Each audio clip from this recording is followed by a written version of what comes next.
ha berniwol Dakar lamorde leddi Sénégal Afrika hirnangeri nder taskaram joɗorde jembinde nde kawtal ngal lesɗe duniyaru bietengal tabital bulaku lamiɗo ƴola Adamawa to leddi Nigeria jaɓɓama ha sare lamu leddi Sénégal be ardiɗo leddi ndi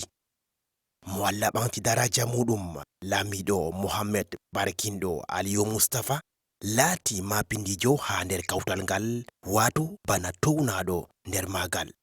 pottal cembingal be ummatore kawtal ngal yalirɓe ɗo bana Maham Diallo neɗɗo cembinɗo e non bo Farisi Laka ardiɗo tabital pulaku leddi Sénégal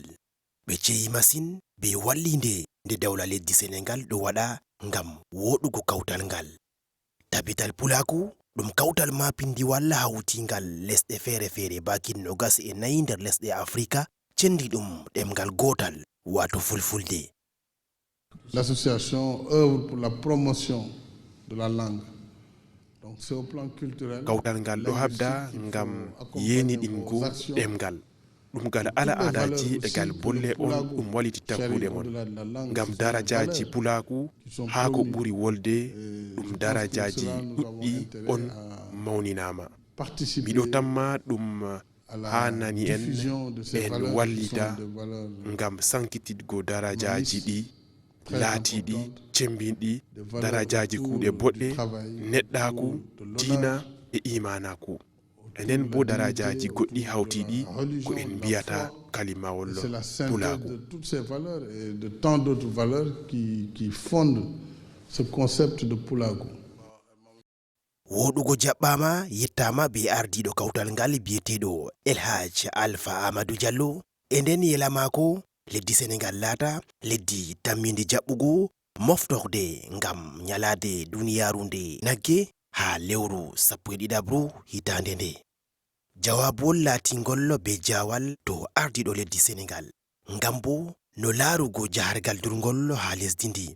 ɗemgal laati ɗum hunde mapintire marnde daraja hani ɗum sankite e ɗum yene ko salata keri lesɗe men ɗo ɗum latani tabital pulaku finditingo ndongu ɗabiyaji Afrika.